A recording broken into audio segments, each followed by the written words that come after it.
가이드 메시지입니다. 오늘도 이렇게 말씀으로 만나게 돼서 감사하고, 말씀이 좀 쌓이는 걸 좀 느낍니다. 요즘은 좀 말씀이 좀 쌓이는구나. 매일매일 이렇게 말씀을 좀 자세히 들여다보고 또 말씀을 새겨가는 이 과정이 가이드 메시지를 전하는 저도 그렇고 또 듣는 여러분들에게도 좀 쌓이는 시간이 분명히 됐으리라고 생각이 듭니다. 중요한 것은 아는 것으로 그치는 게 아니라 행하는 게 중요한 것이고, 행하려고 아는 것이지 그냥 알므로써 그치려고 나를 드러내려고 나를 자랑하려고 쌓는 것은 분명히 아닙니다. 그러니까 우리는 계속적으로 어떤 그런 말씀을 삶 속에서 실천해내려고 하는 노력들이 계속 돼야 될 줄로 믿습니다. 오늘은 창세기 14장의 말씀을 함께 살펴볼 텐데요. 어제 우리가 롯과 아브라함이 서로 결별하는 그러한 장면들을 살펴봤어요. 당장 하나님의 어떤 동산과 같아 보였던 소돔을 향해 갔던 롯. 그러나 기근이 심하지만 하나님께서 주신 비전의 땅이라고 하는 그 소망을 가지고 남았던 아브라함. 당장은 누구의 선택이 더 좋아 보였지만 그것이 그렇지 않다는 것이 오늘 본문을 통해서 활짝 드러나는 것을 볼 수가 있죠. 이것을 통해서 우리는 역시 무엇을 알 수 있습니까? 하나님 앞에서 우리는 어떠한 가치관을 가지고 살아야 되는 것인가에 대한 부분들을 좀 살펴볼 수 있을 것 같습니다. 자, 본문으로 들어가죠. 본문으로 들어가서 다락달락을 살펴보고 깊이 좀 이런 부분들을 좀 나눠보겠습니다. 첫 번째 단락입니다. 1에서 12절 소돔이 약탈당하다입니다. 소돔이 약탈당하다. 자, 보십시오. 성경을 보면 네 왕이 나옵니다. 네 왕. 시날 왕 아므라벨, 그 다음에 엘라살 왕 아리옥, 그 다음에 엘람 왕 그돌라오멜, 그 다음에 고임 왕 디달, 이런 이름이 나옵니다.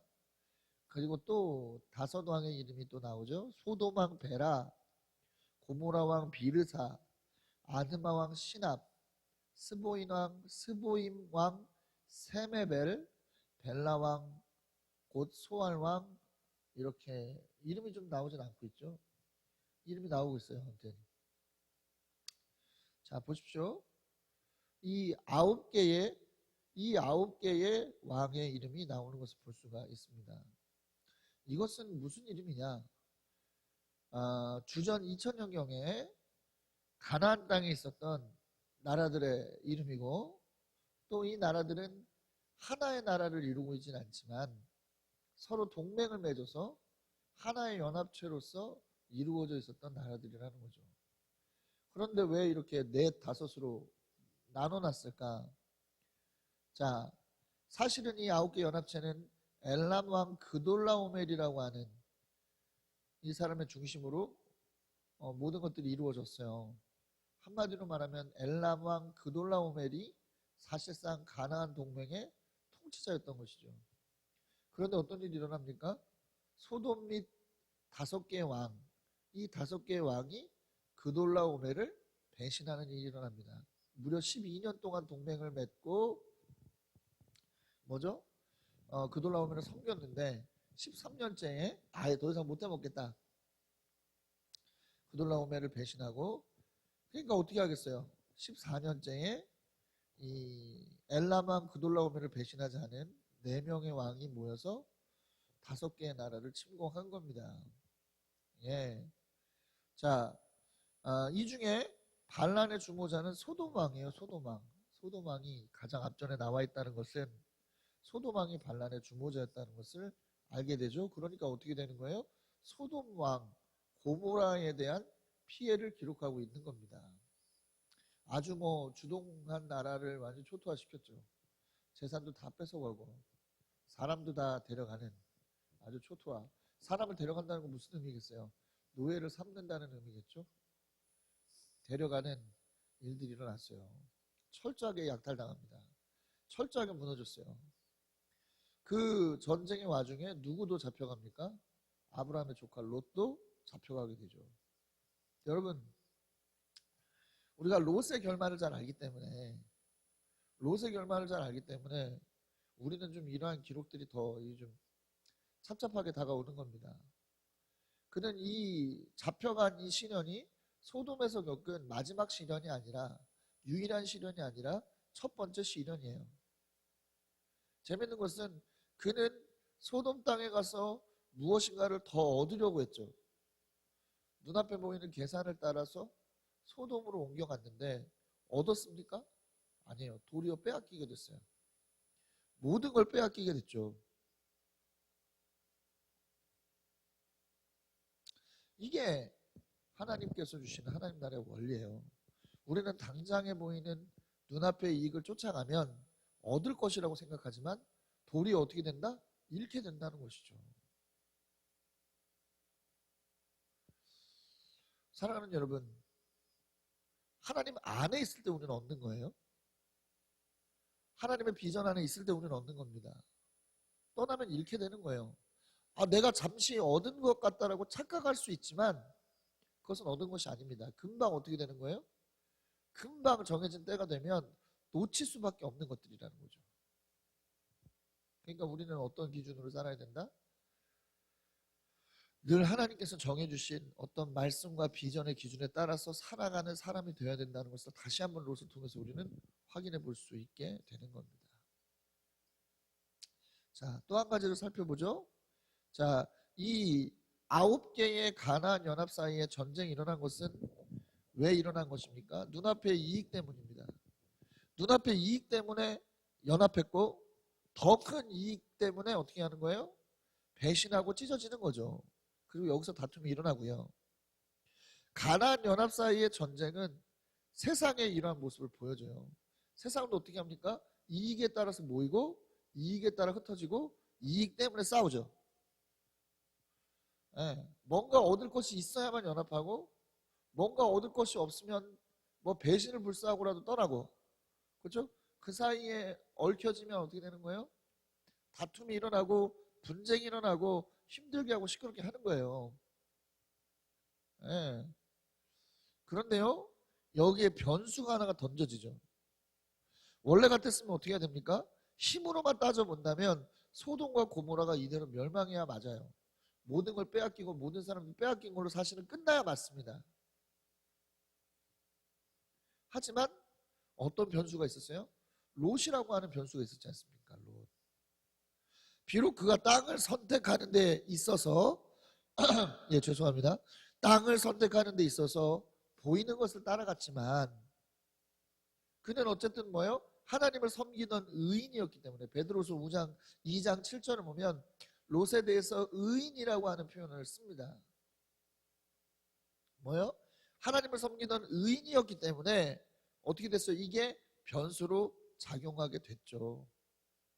소돔과 고모라가 어떻게 됐어요? 회복되고 구출되어지는 변수가 됐죠.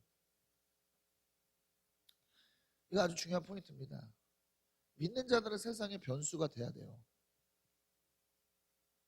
세상이 흩어지고 싸우고 지지고 볶아도 믿는 자들 때문에 변수가 일어나는, 믿는 자들 때문에 달라지고 믿는 자들 때문에 변화되고 믿는 자들 때문에 회복되고 믿는 자들 때문에 온전해지는 그런 변수가 돼야 된다는 거예요. 지금 사태에서 더욱더 이런 부분들이 우리 마음속에 좀 와닿지 않습니까? 코로나라고 하는 이 상황 속에서 서로가 더욱더 서로를 미워하고 서로가 더 서로를 증오하고 서로가 더 서로를 탓하는 이러한 상황 속에서 우리 믿는 자들이 변수가 되어야 됩니다. 할렐루야. 코로나가 종식이 된다면 여러분, 하나님께서 의인 10명으로 인해서 소돔과 고모라를 멸망시키지 않겠다라고 말씀하시는 것처럼 믿는 자들 때문에 하나님께서 어떻게 하신 거예요? 하나님께서 우리를 지켜주셨다라고 봐야 맞는 거예요. 네. 코로나를 뭘로 고칩니까? 과학으로 고칩니까? 코로나를 정치로 고쳐요? 코로나를 의술로 고칩니까? 그 모든 것들은 도구에 불과해요. 뭘로 고칩니까? 하나님께서 역사하실 때 코로나는 종식이 되는 거예요. 자, 그렇다고 한다면 우리는 무엇을 해야 되느냐? 어떻게 변수가 돼야 되느냐? 예배하고 기도하는 것들을 통해서 변수가 돼야 되는 거예요. 하나님께 온전히 예배하고 코로나에서 신음하는, 또 코로나 때문에 서로 다투고 증오하는 세상을 위해서 기도하는, 세상의 치유와 평화를 위해서 기도하는 그런 믿음의 모습을 보일 때 우리는 세상의 변수가 될 수 있는 겁니다. 하나님께서 우리의 기도를 들으시고 개입하시는 거예요. 하나님께서 우리의 예배를 받으시고 이 모든 상황에 개입하시는 겁니다.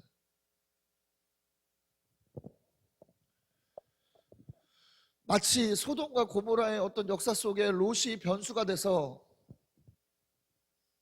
그 소돔과 고모라의 어떤 그런 부분들, 멸망당했던 소돔과 고모라가 회복될 수 있었던 것과 같이 우리는 그렇게 변수가 돼야 되는 거예요. 우리는 의롭게 하나님 앞에, 어떠한 상황 속에서도 하나님 앞에서 지켜야 될 의로움을 지킬 때 우리는 변수가 되는 거예요. 우리의 의로움을 스스로 포기하고 하나님 앞에 온전히 해야 될 것들을 내려놓게 되면 우리는 절대로 이 세상의 변수가 될 수 없습니다.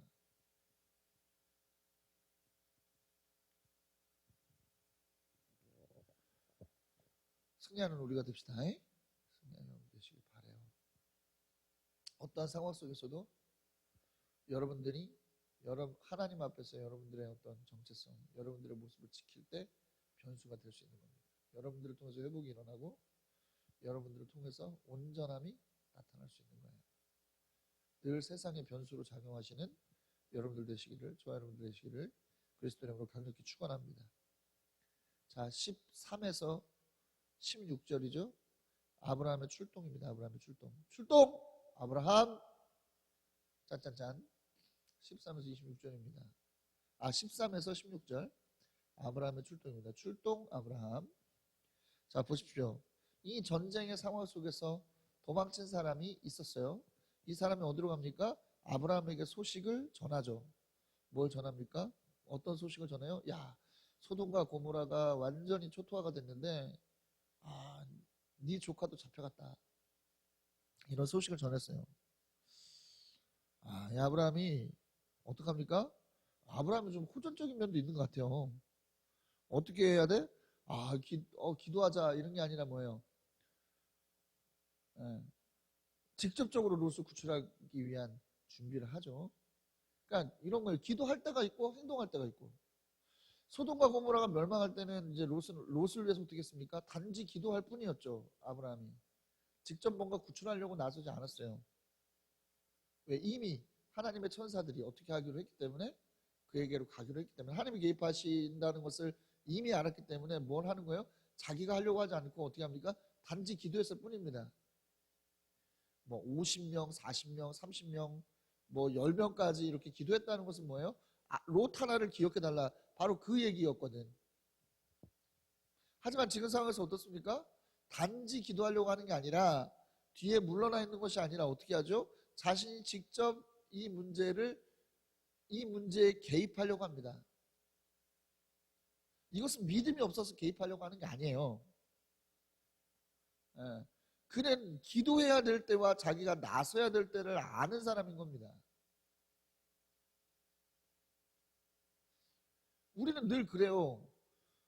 이런 것들을 분별하려 하지 않고 무조건 덤비려고 하거나 무조건 뒤에 빠져서 있으려고만 합니다. 방관하려고요. 방관자가 되거나 아니면 돈키호테가 되려고 한단 말이죠. 하나님께서 바라시는 것은 방관자도 아니고 돈키호테도 아닙니다. 분별하는 사람을 원해요. 해야 될 때와 기도해야 될 때, 나서야 할 때와 잠잠히 있어야 할 때를 분별하길 원하는 거예요.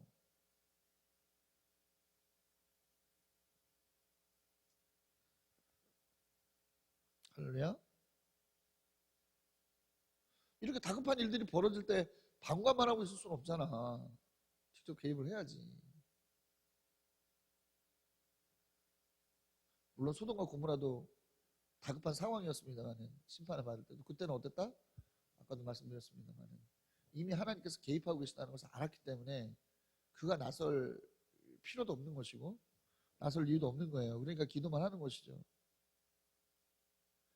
언제 나서야 되고 언제 잠잠해야 되는가는 뭐 정해진 기준점은 없어요. 하나님께서 주시는 감동과 하나님께서 주시는 성령의 인도함 따라 하면 됩니다. 근데 중요한 것은 뭐예요? 늘 어떤 하나님하고의 관계성에서 놓여 있어야, 관계성에 놓여 있어야 이게 분별이 되지. 온전한 관계성에 놓여 있지 않으면 언제 나서야 되고 언제 멈춰야 될지를 분별하지 못해요.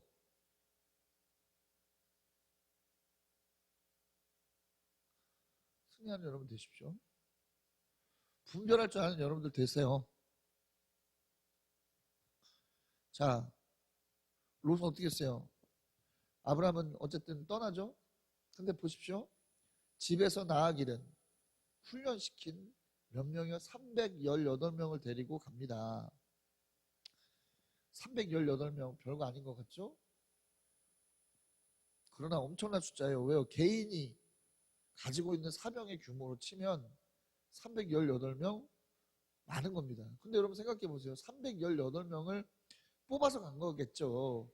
사실은 더 많은데, 왜냐면 집을 지키는 사람도 있어야 될 것이고 뭔가 어떤 그런 나갈 수 없는 컨디션을 갖고 있는 사람도 있을 거 아닙니까? 최상의 컨디션을 가진 사람들만 뽑아서 나갔을 거 아니야. 어떤 학자들이 따르면 1000명까지 데리고 있었을 것이다라고 예상하기도 하더라고요. 저도 그 부분에 동의해요. 더 많았을 거예요. 그런데 이 사람들은 뭐예요? 지금 당장 전투할 수 있는 318명의 병력이었겠죠. 그럼 여러분, 이게 최소한 318명이라는 얘기인데 318명이면요 1개 대대급의 병력입니다. 1개 대대급의 병력이에요. 그러니까 뭐예요?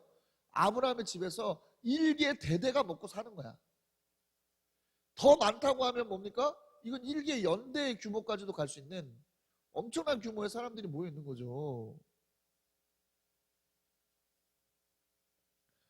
이 사람들을 먹이고 훈련시키고 무기까지 쥐어주려고 해보세요. 얼마나 많은 재산이 필요하겠습니까?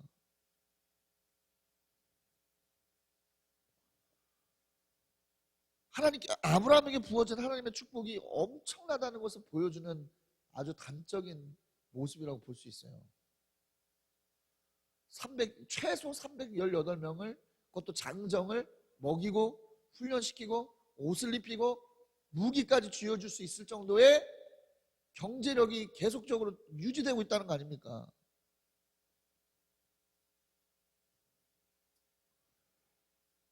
이게 놀라운 일이죠.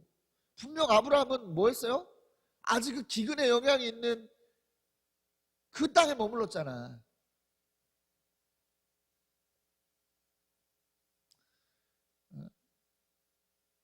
비전의 땅을 지켰지 않습니까? 하지만 어떻게 했어요? 하지만 어떻게 했습니까? 오히려 얻었지 않습니까?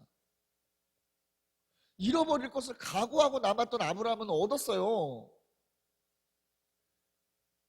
그것도 얼마나 얻었습니까? 상상도 할 수 없을 만큼 많은 것들을 얻었다는 거예요. 이게 비전의 원리입니다, 여러분. 비전의 땅 가운데 머무는 사람들에게는 이러한 은혜가 주어지는 거예요.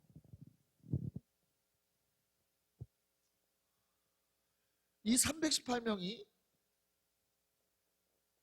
대단했던 것 같습니다.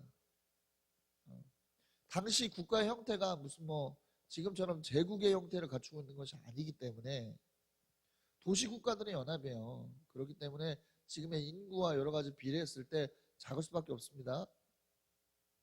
그렇다고 하더라도 당시에 가장 강력한, 가나안 일대에서 가장 강력한 4개의 나라가 도시국가가 연합한 그러한 군대지 않습니까? 상대가 약한 군대가 아니야. 상대가 굉장히 강한 군대예요. 하지만 어떻게 하고 있어요? 손쉽게 격파했지 않습니까?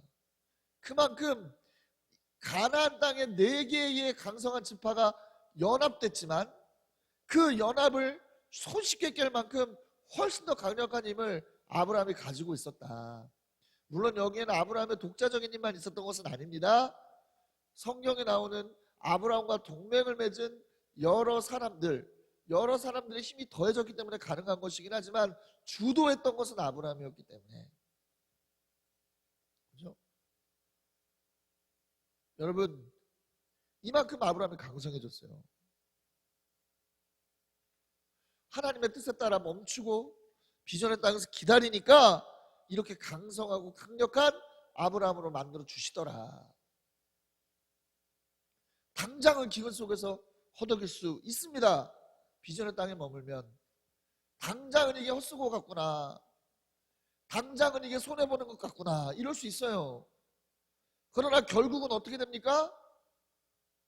이러한 강성함, 이러한 강대함을 하나님께서는 반드시 비전의 땅에 머무는 사람들에게 허락하신다는 거예요.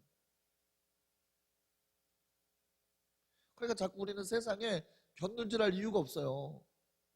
우리의 눈에 보일 때 저기로 가면 넉넉하겠구나, 저기로 가면 엄청난 것이 있겠구나 하는 것에 따라서 움직일 이유가 없다는 거예요. 하나님께서 우리에게 주신 비전의 땅에 머물기를 소망하고 머물기를 몸부림쳐야 되는 겁니다.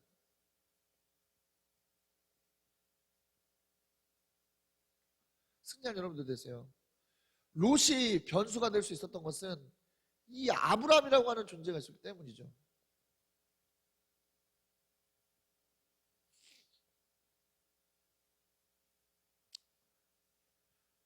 아브라함 같은 사람들이 돼야 됩니다. 자, 포인트가 또 한 가지 있는데, 아브라함을 가리켜서 히브리 사람이라고 불렀어요. 히브리 사람. 13절을 보면 이게 처음 아브라함을 이렇게 히브리라고 불렀죠. 그래서 그 이후로 계속적으로 유대인들에 대해서 뭐라고 불러요? 히브리 사람, 히브리인이라고 부르죠. 자, 그런데 중요한 것은 뭐예요? 히브리라고 하는 단어가 뭐냐? 이브리라고 하는 단어에서 나왔습니다. 이브리가 무슨 말이냐면 저쪽 너머의 지역이라는 얘기예요.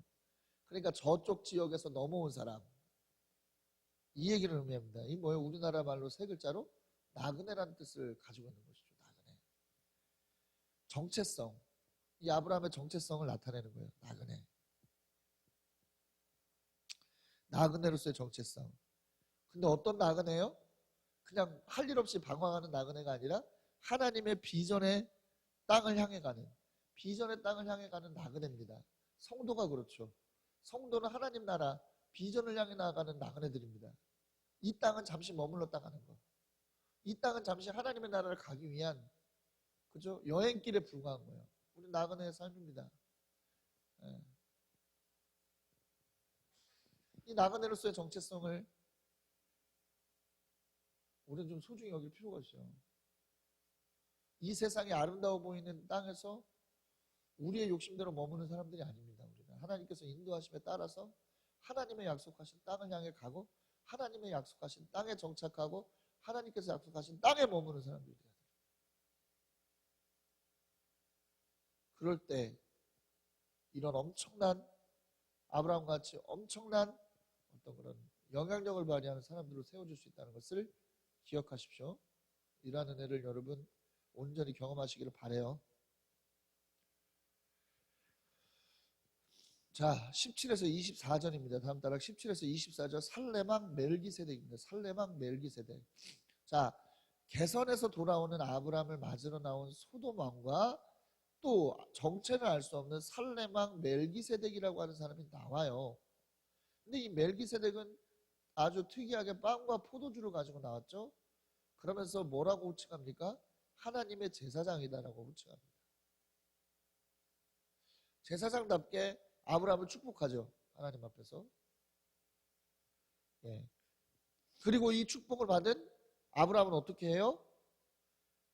자신이 가지고 온 전리품의 10분의 1, 그것은 어떻게 합니까? 하나님, 살레망 멜기세덱에게 주었습니다. 이것은 사실은 살레망 멜기세덱에게 준 것이 아니라 하나님 앞에 드린 건데, 하나님의 제사장이니까 살레망 멜기세덱에게 준 것이죠. 자, 멜기세덱이 누구인가? 멜기세덱이라고 하는 인물이 굉장히 신약에서도 중요한 인물로 평가를 받거든요. 창세기에 잠깐 나왔다 빠진 인물이지만 굉장히 멜기세덱을 사도 바울 또 그리고 신약에서는 중요한 인물로 생각합니다. 자, 멜기세덱이 살렘 왕이라고 되어 있는데 살렘이 어디인지는 알 수 없어요. 고고학적인 자료를 보면 어딘지 알 수 없어. 왜냐? 우리가 흔히 살렘이 예루살렘일 것이다 라고 추측하는데 고대 예루살렘의 이름은 살렘이 아니에요. 후샬리움 혹은 우르살림이라고 하는 이름을 썼습니다. 그러니까 이거 살렘 왕이라고 하는 것은 이런 의미가 아니야. 그런데 이 살렘 왕이라고 하는 이름의 의미가 히브리서 7장 2절에 나와요. 무슨 의미냐? 평화의 왕. 평화의 왕이라고 하는 의미라고 히브리서 7장 2절은 설명해 줍니다. 그는 평화의 왕이라는 평화의 왕. 점점 이상해지죠. 사실은 떡과 포도주부터 우리는 좀 뜨겁했어야 돼. 떡과 포도주 하면 누가 생각납니까? 그리스도. 그리스도. 성찬식을 예수 우리 가운데 전해주실 때 떡과 포도주를 쓰셨죠. 이게 뭐냐면 떡과 포도주는 왕의 음식이기도 하고 짐승의 희생제사에 같이 들어가는 그런 것들이기 때문에 이건 사실은 제사를 관장하는 제사장 그리고 왕이기도 했던 멜기세덱은 떡과 포도주가 풍성했기 때문에 이러한 것을 아브라함에게 대접하기 위해서 가지고 온 것이다라고 하는 그런 해석도 있습니다. 그러나 이것이 뭡니까? 예수님의 이미지와 겹쳐지면서 우리는 이 사람이 중요한 인물이구나라고 하는 것들을 생각하게 되고 더 이 살렘왕 멜기세덱에 대한 관심이 갈 수밖에 없죠. 자, 두 가지 의문점이 생겨요. 첫 번째는 어떻게 하나님의 제사장이 됐는가? 제사장은 출애굽 이후에 생긴 직분이잖아. 그런데 어떻게 아브라함의 시대 때 하나님의 제사장일 수 있는가? 여기서부터 이제 우리는 생각해 봐야죠. 이거 정체불명의 사람이죠. 그렇죠? 그래서 자, 가나안 만신전. 그러니까 아브라함 시대 때 보면 가나안의 만신전. 가나안은 많은 신을 유인신을 섬긴 게 아니라 수많은 신들을 섬겼잖아. 다원주의적인 태도를 갖고 있었잖아요. 종교에 있어서. 그 만신전의 최고의 신은 엘이었다고 하는데 엘이 뭐예요? 하나님을 나타내는 단어죠. 엘.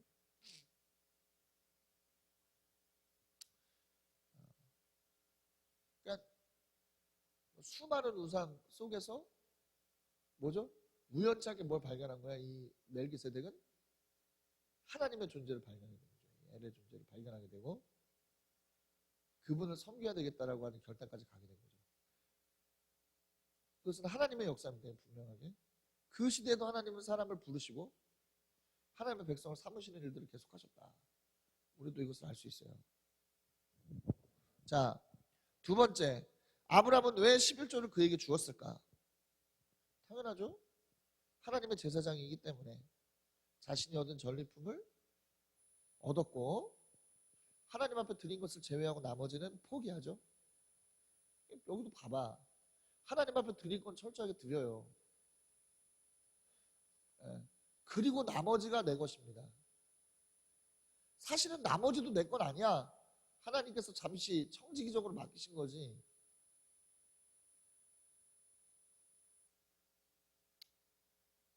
그러니까 청부론이라고 하는 게 사실은 엉터리일 수 있는 거예요. 내 게 아니라니까? 하나님 주신 모든 게.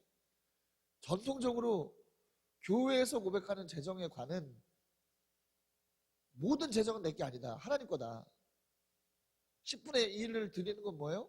하나님의 것, 나에게 주신 모든 것이 하나님의 것이다라고 하는 것을 인정하는 행동이다. 하나님께서 우리의 재물을 달라고 하시면 언제든지 아까워하지 않고 드릴 수 있어야 된다는 것이 성경에서 말하는 재정관이에요. 내 걸 막 쌓아놓으라는 게 아니라. 그러나 다만 뭐다? 우리가 먹고 살아야 되고 이 땅에서 먹고 살아야 되고 또 가치 있고 의미 있는 일에 써야 되기 때문에 하나님께서 어떻게 하신 것이다? 그만큼을 허락해 주신 것이다 라고 권리를 우리에게 준 것이다라고 하는 그러한 개념으로 재정을 바라봤던 것이죠. 아브라함의 태도 속에서도 나타나는 거예요. 자, 왜 아브라함은 소돔 왕이 가져가라, 전리품 챙기라고 하는 것을 거절하죠? 야, 내가 이거 가져가면 네가 나 때문에 아브라함이 부자 됐다 그럴 거 아니냐. 하나님께 당연히 돌아가야 될 영광이 누구에게 돌아가게 되니까? 소돔 왕에게 돌아가게 될 테니까 거절한 거예요. 철저하게 하나님만 영광 받으시기를 원하는 겁니다. 이 승리의 원인이 하나님이시고 그 하나님께서만이 영광 받으시기를 바라는 아브라함의 그런 믿음이 반영되어 있는 거예요. 그렇기 때문에 승리로 얻어진 결과물도 아브라함 자신의 것이 아니라고 생각하는 것이죠. 그러나 하나님께 드려야 될 것은 드리는 그런 모습 보이는 거예요.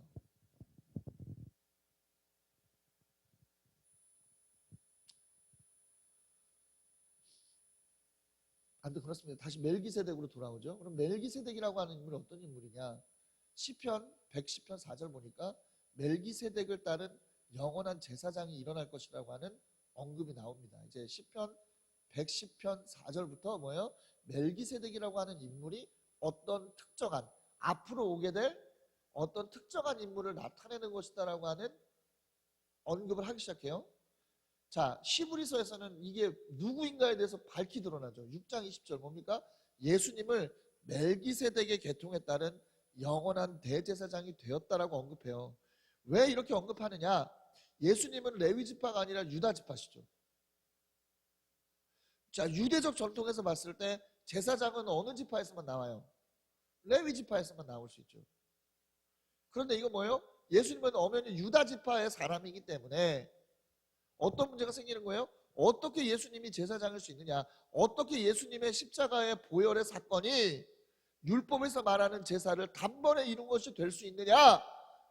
이 비판이 있었던 거예요. 이 비판에 대한 해석을 어떻게 하는 겁니까? 이 멜기세덱이라고 하는 인물을 통해서 풀어내는 겁니다. 자, 보세요.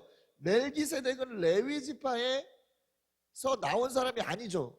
그러나 하나님의 제사장이었습니다. 또 뭐예요? 레위 지파의 조상인 아브라함이 어떻게 합니까? 멜기세덱에게 축복을 받았고 또 멜기세덱에게 11조를 줌으로써 이 멜기세덱이 가지고 있는 제사장적 직분을 어떻게 했어요? 인정해 주었어요.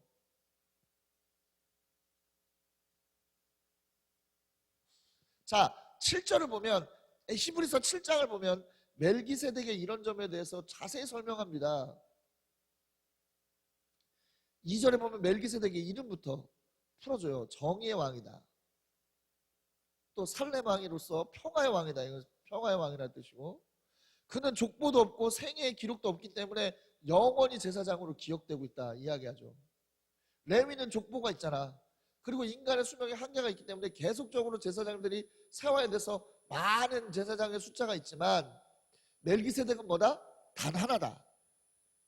그리고 그는 어디서부터 왔고 어디까지 살았는지 우리 알 수 없기 때문에 그는 영원한 제사장으로 기억되고 있다는 것이죠. 그리고 멜기세덱이 아브라함을 축복하고 11조를 받았으니까 아브라함보다 어떤 사람이다?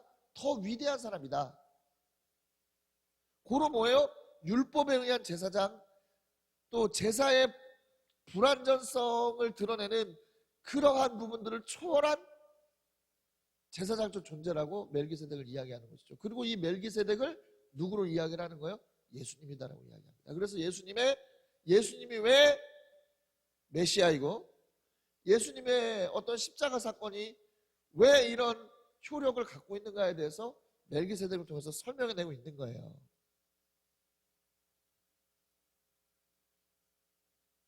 이건 놀라운 일이죠. 이미 오래전부터 예수님에 대한 기록, 예수님에 대한 흔적이 남아있는 거예요. 포인트. 자, 믿음의 백성들은 통해서 예수님의 흔적이 드러났다는 거예요. 자, 멜기세덱이라고 하는 존재가 나타나고 그 멜기세덱이라고 하는 존재가 믿음의 사람 아브라함을 축복하고 아브라함이 그 멜기세덱이라고 하는 존재가 하는 축복을 그대로 받고 하나님 앞에 영광을 돌리는 그 행동을 통해서 어떻게 됐습니까? 훗날 사람들이 예수님의 흔적, 예수님의 존재의 의미를 해석할 수 있게 됐죠. 마찬가지예요. 세상에서 예수 그리스도의 존재를 드러내는 것은 믿음의 사람들입니다. 우리를 통해서 예수님이 드러나요. 우리를 통해서 예수님이 설명되고 우리를 통해서 예수님이 해석됩니다. 따라서 우리는 우리에게 맡겨진 제사장적 사명, 제사장적 사명이 뭔지 아십니까? 복음을 전하는 거예요.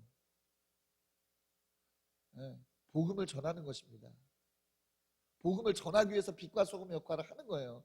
우선은 뭐다? 복음을 전하는 일, 그 일에 매진하는 사람들이 될 때 우리를 통해서 예수님이 드러납니다. 멜기세덱을 통해서 예수 그리스도가 드러났듯, 멜기세덱과 아브라함의 관계를 통해서 예수님이 드러났듯 우리를 통해서 예수님의 존재가 이 땅 가운데 드러나는 거예요. 예, 금요일 날 오늘 예배 때 그 얘기를 좀 더 자세하게 할 것인데, 우리 가운데 역사하시는 예수 그리스도의 어떤 그런 모습을 통해서 또 감정을 통해서 뭡니까? 우리를 통해서 예수님의 존재가 세상 가운데 드러나는 거예요. 그것을 통해서 많은 사람들이 예수를 믿게 되고 예수를 발견하게 되는 겁니다. 사랑하는 여러분, 세상에서 예수님을 드러낸 여러분들 되시길 바라요. 제가 좀 회개하는 것은 뭐냐면 너무 내가 수세적으로 모든 걸 생각했어. 지금 이런 때니까 복음 전하는 일이 어렵지 않겠느냐? 아니에요. 하나님 말하시는 것은 그럼에도 불구하고 복음을 전하는 거야. 물을 맞으면 어때? 뺨을 맞으면 어떻습니까? 사도들은 어떻게 했다고 그랬어요? 공회에 끌려가서 예수 이름으로 복음을 전파하지 마라, 경고당하고 매를 맞은 것을 기뻐했어요. 오히려. 왜? 자신들이 박해당할 만큼 하나님 앞에 충성했다는 사실을 인정받은 것 같아서. 우리 안에도 이런 야성이 있어야 됩니다. 코로나라고 해서 하나님의 구원의 계획과 코로나라고 해서 구원의 어떤 그런 과정들이 멈춰진 것은 아니니까요. 우리를 통해서 계속적으로 예수님을 드러내는 일들을 감당하는 저와 여러분 되시길 바라겠습니다. 바라기는 이러한 일들 온전히 나타내는 여러분들 되시기를 그리스도 이름으로 강력히 축원합니다.